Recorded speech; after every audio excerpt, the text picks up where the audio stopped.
the show MASH is about Korea, but it's really about Vietnam. It's like, but the audience, no one wants to be told that. If like you had like a character saying murder is bad, you'd be like, are you fucking crazy? Do you really expect me to enjoy that? But it's like when you show like the pain of something that like people go through with a murder, or how it impacts people and the repercussions, it's like then you dwell on it and you come to that conclusion as a person, and you value human life. But if you just explain your morality, or you explain your point of view point blank, no interpretation, no dual meaning, it's insulting, and it's very difficult to sit through. And I think the issue is more like in past times, we would have just overlooked something like that, something that blunt. But the thing is, it's everything, it's everywhere. And it's not just in your Marvel, it's on Twitter, it's in the news, it's everywhere you look. It's like you're just being overwhelmed with this one world view, and I think people are just sick of it. I agree with you. And I think the real key, it comes down to great writing. Yeah, I agree. You know, these stories are the problem.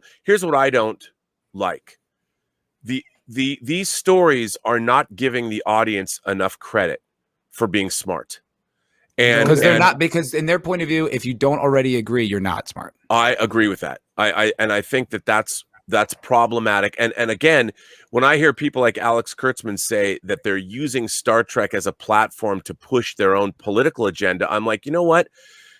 What makes you think that your political agenda is correct? And what I can't stand is that all of these people that are coming out with righteous indignation, I believe that there are certain human truths. Like one of them is we should treat all people kindly. You know, as human beings, it is better to treat your fellow human being with kindness and understanding than it is to not. Because ultimately, we're all living in a society that we want to continue to move forward. I think this is a basic human truth that has been proved time and time again. And now we were on a pretty good evolutionary path. Human beings were, especially in this country. Things were getting better. Agreed. On every level. Could they have gotten better sooner? Sure. Could they? But we were on a track where things were genuinely getting better. We were very aware. Like if you ask anybody, for instance, I have gay friends that will tell you 25 years ago, they would have said there is no way that we would ever have gay marriage in this country. No way. Now I talk to my friends, one friend in particular who I've known since I was 2 years old, who's married to his husband. He's like, I can't believe it. I can't believe that how much social change occurred in 20 years. And Patrice O'Neill, I mean, do you remember Chris Rock in the 90s saying there's never going to be a black president?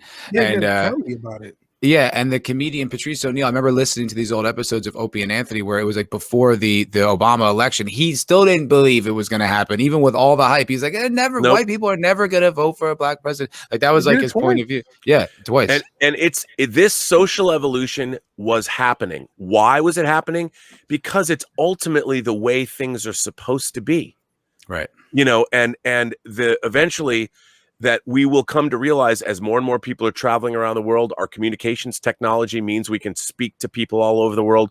We're now exposed to many different ideas, many different things that we didn't normally have to consider. And now we're going through, it seems like over the last 5 or 6, and I'm not necessarily going to blame the Trump presidency on this, but things have changed. A lot of it's happening in academia, you know, in the colleges. And it's hugely problematic.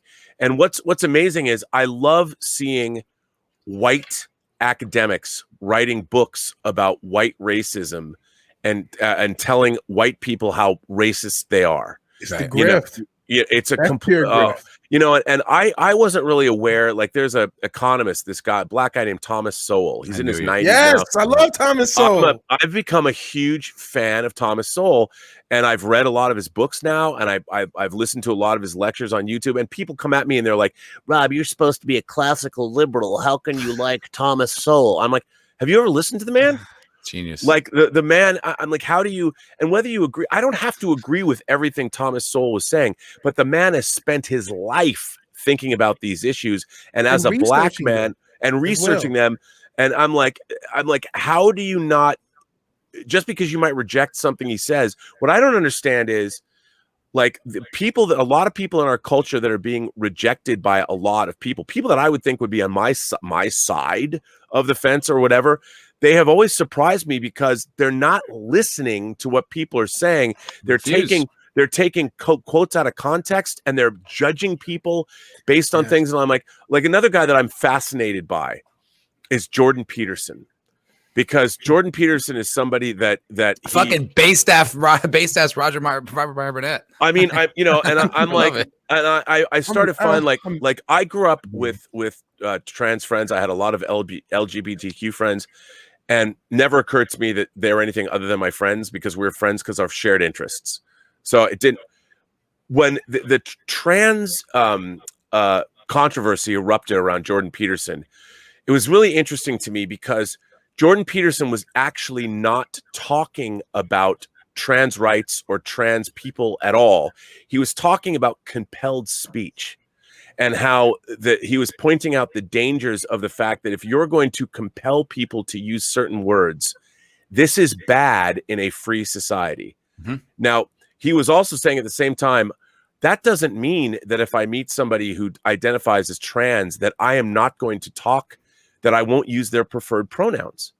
He flat out says it. I will be respectful. However they identify, that's how I will address that person.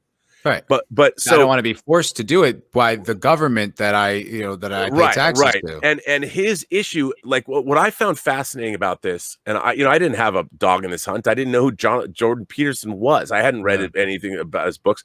But I saw this, and I would watch these videos where he would be attacked by activists. And I'm like, wait a minute, you people are saying the two different things.